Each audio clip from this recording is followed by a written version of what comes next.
हाँ तो नमस्कार दोस्तों, मैं मुकेश आप सभी का स्वागत करता हूँ अपने आज की क्लास में। आज की क्लास में अपन पढ़ते हैं जैसे प्रमुख अधिनियम कि कौन कौन से अधिनियम है, कौन सा अधिनियम को मतलब कब बना और कौन सा अधिनियम किससे संबंधित है। आज की क्लास इतनी बेहतरीन है कि हर एग्जाम के लिए जैसे आपकी मतलब उपयोगी सिद्ध होगी आज की क्लास से। इस टॉपिक में आज की क्लास में अपन इस टॉपिक में अपन ये चीज़ें पढ़ेंगे जैसे मार्शल प्रोटोकॉल का संबंध किससे है, क्योटो प्रोटोकॉल का संबंध किससे है, कब बना ये है ना, वन्यजीव संरक्षण अधिनियम कब बना, इसके अलावा वन्यजीव संरक्षण अधिनियम कब बना, मानव पर्यावरण संबंधी पहला सम्मेलन कब हुआ।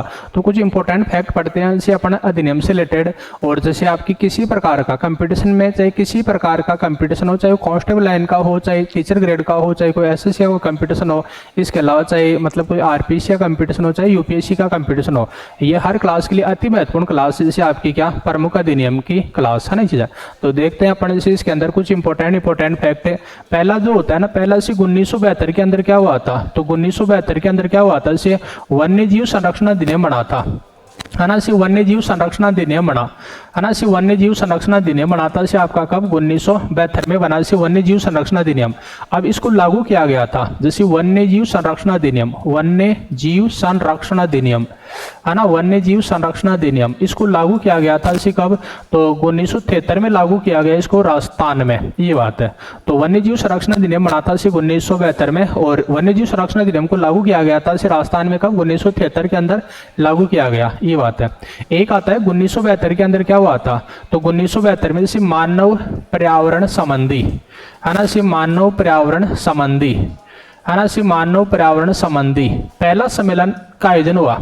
मानव पर्यावरण संबंधी पहले सम्मेलन का आयोजन हुआ जैसे 1972 में। और कहाँ पर हुआ था ये, तो स्वीडन देश की राजधानी है से आपकी, स्वीडन देश की राजधानी है से क्या स्टॉकहोम, स्वीडन देश की राजधानी है से क्या स्टॉकहोम है ना, स्टॉकहोम। तो स्वीडन देश की राजधानी स्टॉकहोम के अंदर हुआ था इसी मानव पर्यावरण संबंधी पहला सम्मेलन है ना, स्टॉकहोम में। इसको अपन बोलते हैं इसी क्या, इस स्टॉकहोम सम्मेलन को अपन बोलते हैं जैसे ये है ना, ये जो स्वीडन देश की राजधानी है आपकी जैसे क्या स्टॉकहोम है ना, स्टॉकहोम है। इस स्टॉकहोम सम्मेलन को अपन बोलते हैं इसी क्या स्टॉकहोम सम्मेलन है ना, स्टॉकहोम सम्मेलन इसको अपन बोलते हैं इसे क्या विश्व पर्यावरण का मेगना कार्टा कहते हैं। स्टॉकहोम सम्मेलन को अपन बोलते हैं इसे क्या विश्व पर्यावरण का मेगना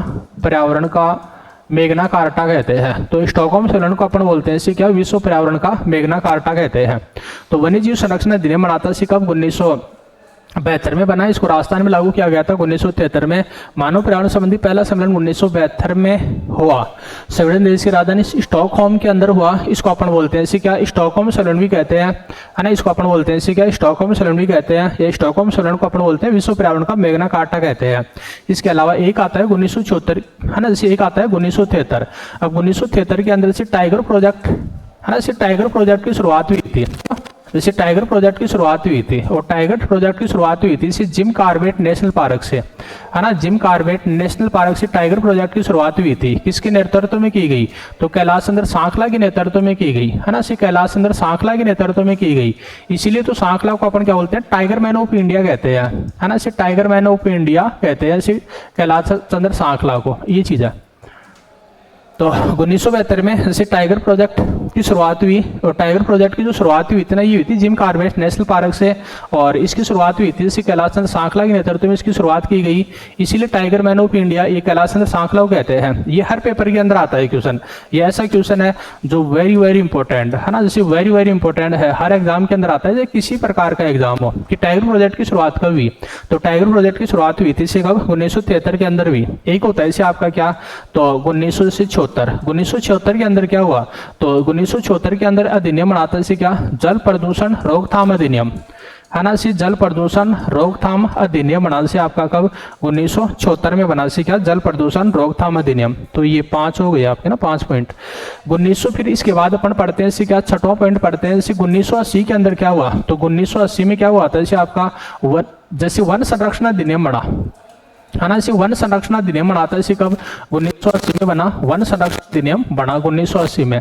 एक आता है इसे क्या 1981, तो 1981 के अंदर वो आता है इसे क्या वायु संरक्षण अधिनियम है ना, वायु संरक्षण अधिनियम बनाता है इसे कब वायु संरक्षण अधिनियम है ना, वायु संरक्षण अधिनियम बनाता है इसे कब 1981 में। और 1986 का आप जानते ही है जैसे है ना, जैसे पर्यावरण है ना, जैसे ये चीज है मतलब 1986 में जानते हैं पर्यावरण से संबंधित अधिनियम बना ना, जैसे पर्यावरण से संबंधित अधिनियम बनाता है क्या 1986 के अंदर।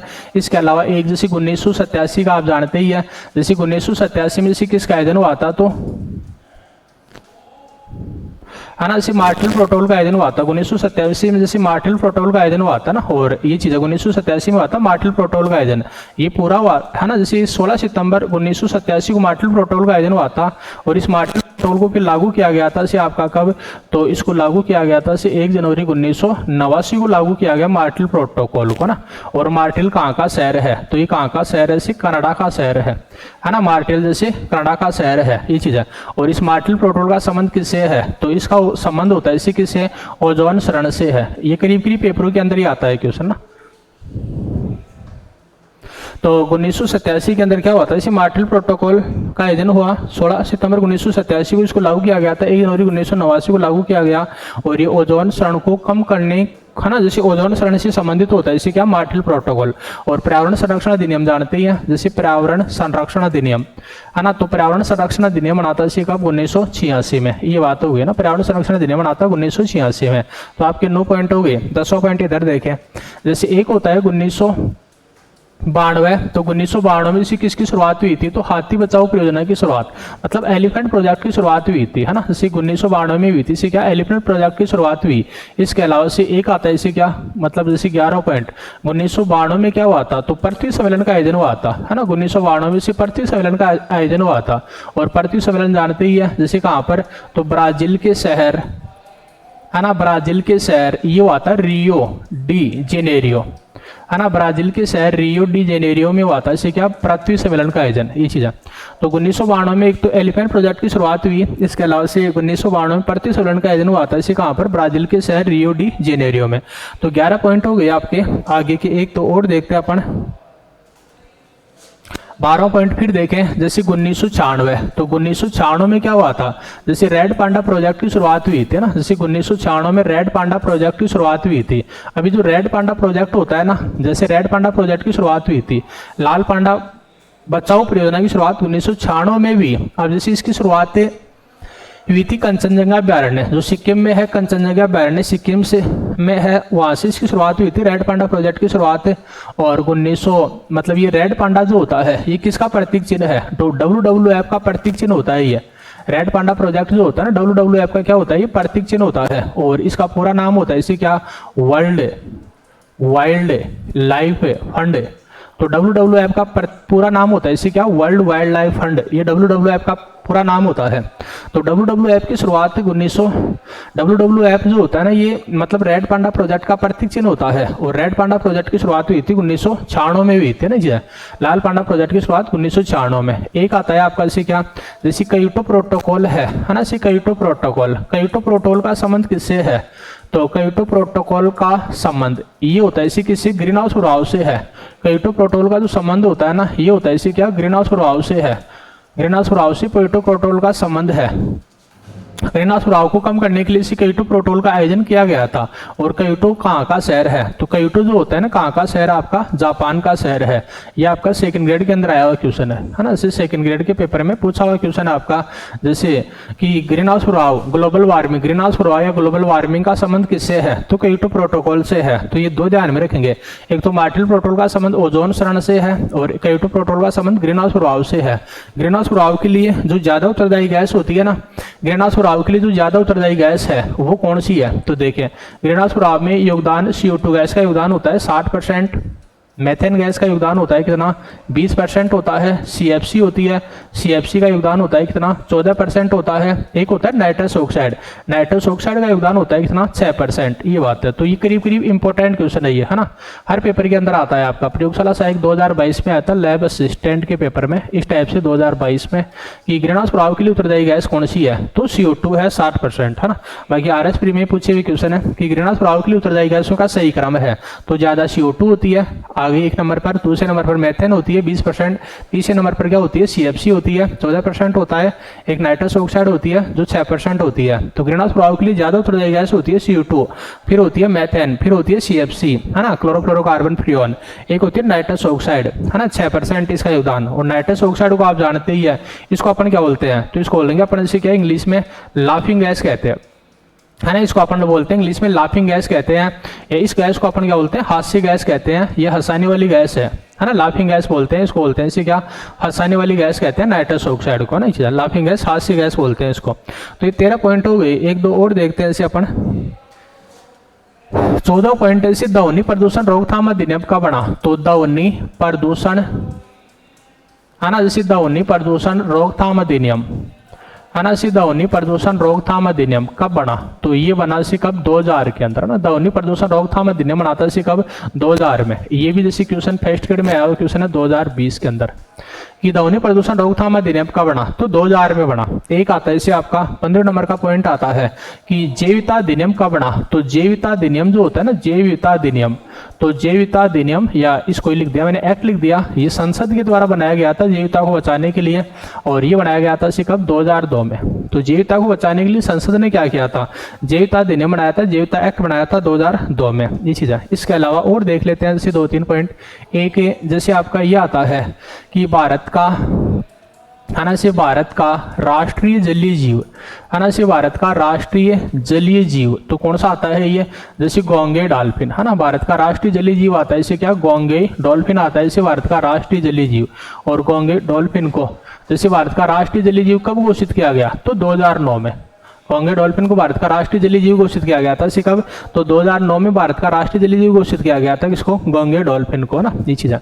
यानी कि अब ये क्वेश्चन आपका से रीट के अंदर आया हुआ क्वेश्चन है 2021 के पेपर में, रीट के पेपर में क्वेश्चन पूछा था ये कि भारत का राष्ट्रीय जलीय जीव कौन सा है, तो गोंगे डॉल्फिन है। L1 के अंदर आया था ऐसे ना। L2 में इसका क्वेश्चन ऐसे आया था कि नदी पारितंत्र में, वन पारितंत्र में, वन पारितंत्र में, है ना, वन पारितंत्र में जो स्थान शेर का है ना, वन पारितंत्र में जो स्थान शेर का है, नदी पारितंत्र में वह स्थान किसका है, नदी पारितंत्र, है ना, से नदी पारितंत्र में वह स्थान किसका है, तो वह स्थान किसका है, इसे आपका गोंगे डॉल्फिन है ना, गोंगे डॉल्फिन है। तो ऐसे क्वेश्चन पूछा था से आपका गोंगे डॉल्फिन का है। ऐसे क्वेश्चन पूछा था से क्या, रीट 2022 के पेपर में, ये बात है ना, L2 के पेपर में।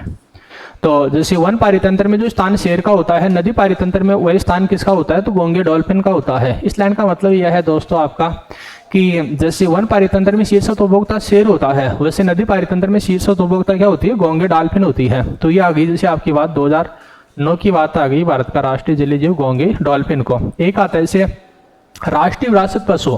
तो राष्ट्रीय विरासत पशु जो होता है ना, राष्ट्रीय विरासत पशु, तो राष्ट्रीय विरासत पशु घोषित किया गया था। जैसे राष्ट्रीय विरासत पशु कौन सा, जैसे हाथी है, और हाथी को राष्ट्रीय विरासत पशु घोषित किया गया था कब, 2010 के अंदर। इसके अलावा एक ऐसे मतलब से राष्ट्रीय हरित प्राधिकरण की शुरुआत कब हुई, तो राष्ट्रीय हरित प्राधिकरण की शुरुआत, जैसे राष्ट्रीय हरित प्राधिकरण की शुरुआत ये कब हुई थी, तो राष्ट्रीय हरित प्राधिकरण की शुरुआत हुई थी इसी कब, तो ये 2 जून 2010 को हुई थी। राष्ट्रीय हरित प्राधिकरण की शुरुआत 2 जून 2010 को। अब ये क्वेश्चन पीटीटी के पेपर में क्वेश्चन पूछा है ना, 2025 में, जो जून के महीने में हुई थी आपके 15-16 तारीख के लगभग। तो उसके अंदर ये क्वेश्चन आया था कि राष्ट्रीय हरित प्राधिकरण का गठन कब हुआ, तो 2 जून 2010 को हुआ। अब ये पर्यावरण से संबंधित कानूनों को, पर्यावरण से संबंधित सभी कानूनों को एक ही दायरे में लाने के लिए, पर्यावरण से संबंधित सभी कानूनों को एक ही दायरे में लाने के लिए राष्ट्रीय हरित प्राधिकरण का गठन किया गया था 2 जून 2010 को। और राष्ट्रीय हरित प्राधिकरण का जो मुख्यालय है वो है इसे कहाँ पर, तो मुख्यालय, राष्ट्रीय हरित प्राधिकरण का जो मुख्यालय है वो कहाँ पर है, जैसे भोपाल में है। क्यों, तो राष्ट्रीय हरित प्राधिकरण का जो हेडक्वार्टर है वो कहाँ पर है, जैसे भोपाल के अंदर है। इसके अलावा, है ना, जैसे यहाँ तक हो गया आपके। एक पॉइंट और देखें इसके अलावा, जैसे 19 नंबर का पॉइंट अपना आगे का, जैसे एक आता है इसे क्या, जैसे जैव विविधता का, है ना, आगे लिख दिया जैसे मैंने, जैसे क्या, जैव विविधता का, है ना, इसे जैव विविधता का अंतर्राष्ट्रीय वर्ष घोषित किया गया। तो जैव विविधता का जो अंतर्राष्ट्रीय वर्ष घोषित किया गया था ना, जैव विविधता का अंतर्राष्ट्रीय वर्ष घोषित किया गया, तो ये 2010 को घोषित किया गया, जिसे जैव विविधता का अंतर्राष्ट्रीय वर्ष घोषित किया गया है। अब ये क्वेश्चन आया था राजस्थान पुलिस SI के पेपर में क्वेश्चन पूछा, और कब पूछा, तो 2018 को पूछा। तो जैव विविधता का अंतर्राष्ट्रीय वर्ष घोषित किया गया है, इसे 2010 को घोषित किया गया जैव विविधता का अंतर्राष्ट्रीय वर्ष। और जैव विविधता जानते ही है है ना, जीवधारियों के मध्य पाई जाने वाली विभिन्नता या विषमता को अपन क्या बोलते हैं, जैविकता कहते हैं। और जिन क्षेत्रों में क्या होती है, इससे जैविकता ज्यादा होती है ना, जिन क्षेत्रों में, है ना, जिन क्षेत्रों में जैव विविधता, है ना, जिन क्षेत्रों में जैव विविधता ज्यादा होती है तो उन क्षेत्रों को अपन क्या बोलते हैं, हॉट स्पॉट क्षेत्र कहते हैं। जिन क्षेत्रों में जैविकता ज्यादा होती है ना, उसको अपन क्या बोलते हैं, जैविकता हॉट स्पॉट क्षेत्र कहते हैं। हॉट स्पॉट का मतलब होता है इसे क्या, तप्त स्थल। तो जैविकता हॉट स्पॉट कहा जाता है इसे, जिन क्षेत्रों में जैविकता ज्यादा होती है उनको अपन जैविकता हॉट स्पॉट कहते हैं, है ना, जैविकता हॉट स्पॉट कहते हैं। तो जैविकता हॉट स्पॉट की संख्या कितनी है, तो भारत में जैविकता हॉट स्पॉट की संख्या, हॉट स्पॉट की संख्या, तो भारत में जैविकता हॉट स्पॉट की जो संख्या है ना वो कितनी है, 4 है ना, जैविकता हॉट स्पॉट की संख्या 4 है। ये भी कल परसों पीटीटी के पेपर में क्वेश्चन पूछा था ना कि भारत में जैविकता हॉट स्पॉट की संख्या कितनी है, 4 है। तो ये दोस्तों पढ़ने से कम 15-20 टॉपिक पढ़े हैं, है ना, इसे 15-20 पॉइंट पढ़ लिए इसे सारे, मतलब प्रमुख अधिनियम से रिलेटेड। एक बार इसे फिर देखना, प्रमुख अधिनियम से रिलेटेड, है ना। पहला है जैसे आपका ना, है ना, पहला है प्रमुख अधिनियम 1972 का। तो 1972 में वन्य जीव संरक्षण अधिनियम बना और वन्य जीव संरक्षण अधिनियम को राजस्थान में लागू किया गया था। इसे कब, 1973 में। 1972 में मानव पर्यावरण संबंधी पहला सम्मेलन हुआ था, स्वीडन देश की राजधानी स्टॉकहोम में हुआ, जिसको अपन बोलते हैं स्टॉकहोम सम्मेलन। और स्टॉकहोम सम्मेलन को अपन क्या बोलते हैं, तो विश्व पर्यावरण का मैग्ना कार्टा भी कहते हैं। स्टॉकहोम सम्मेलन को विश्व पर्यावरण का मैग्ना कार्टा भी कहते हैं। 1973 में क्या हुआ, तो टाइगर प्रोजेक्ट की शुरुआत हुई। और टाइगर प्रोजेक्ट की शुरुआत हुई थी जिम कॉर्बेट नेशनल पार्क से, कैलाश चंद्र सांखला के नेतृत्व में इसकी शुरुआत की गई। 1974 में क्या हुआ था, तो जल प्रदूषण रोकथाम अधिनियम बना। ये टाइगर प्रोजेक्ट का हर पेपर में आता है क्वेश्चन कि टाइगर प्रोजेक्ट की शुरुआत कब हुई, 1973 में हुई टाइगर प्रोजेक्ट की शुरुआत। फिर है 1980 में जैसे क्या हुआ था, तो आपका वन संरक्षण अधिनियम बना 1980 में। और 1981 में क्या हुआ था, तो वायु संरक्षण अधिनियम बना था। वायु संरक्षण अधिनियम बना 1981 में, इसमें संशोधन किया गया था 1987 में। पर्यावरण संरक्षण अधिनियम बना था 1986 में। 1987 मार्टल प्रोटोकॉल का आयोजन हुआ था। मार्टल प्रोटोकॉल का संबंध ओजोन क्षरण से है और मार्टल प्रोटोकॉल का आयोजन हुआ था 16 सितंबर 1987 को और इसको लागू किया गया था फिर 1 जनवरी 1989 को इसको लागू किया गया।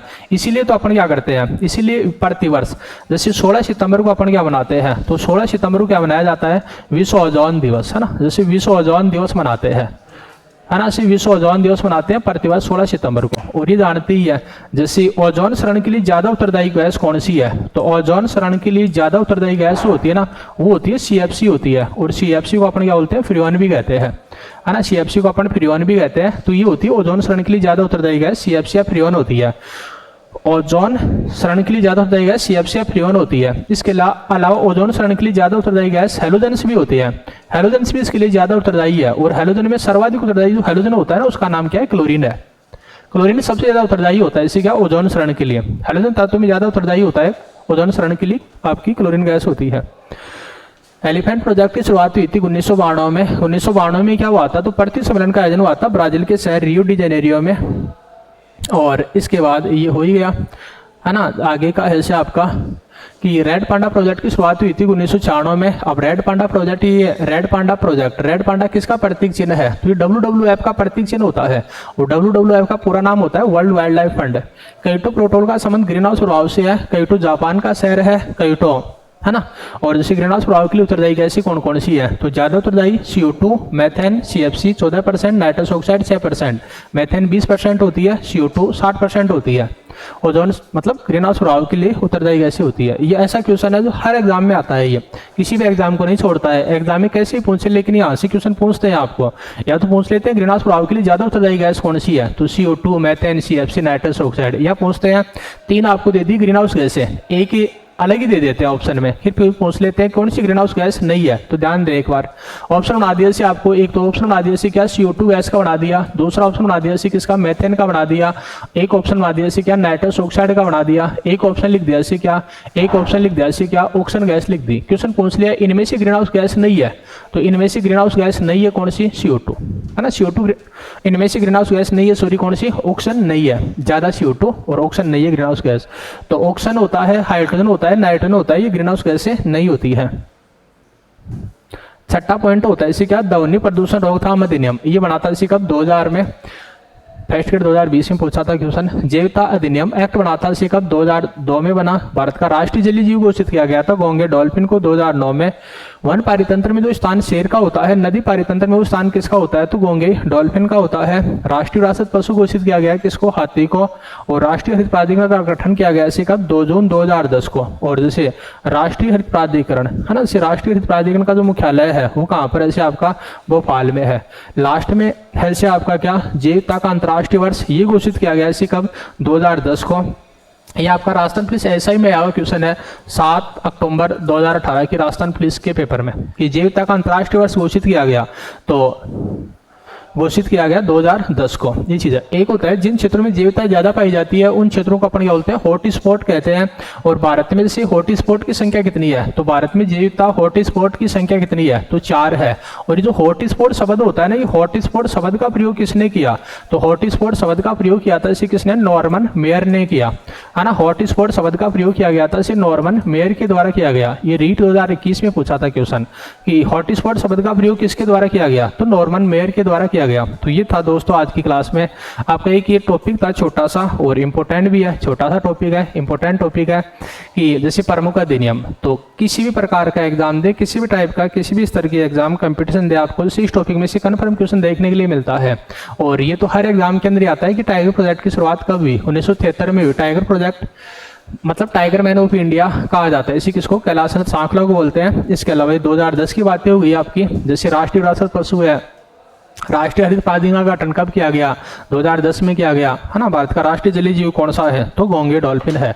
तो दोस्तों इसी प्रकार की जैसे साइंस की बेहतरीन वीडियो के लिए और साइंस के अच्छे कंटेंट और क्वालिटी के लिए अपना जो यूट्यूब चैनल है मुकेश कुमार कुड़ी, इसको सब्सक्राइब करें और अधिक से अधिक जैसे अपने चैनल को लोगों तक शेयर करें। जो स्टूडेंट हैं जैसे तैयारी करने वाले और जिन विद्यार्थियों से साइंस कमजोर है, तो अधिक से अधिक जैसे अपने साथियों तक, अपने सभी ग्रुप्स के अंदर से, अपने टेलीग्राम मतलब अपने यूट्यूब चैनल को इसे शेयर करें, ताकि जिन विद्यार्थियों से साइंस कमजोर है उनका भी से सब्जेक्ट बेहतरीन हो सके और मतलब हर विद्यार्थी को से अच्छा कंटेंट और क्वालिटी मिल सके साइंस में।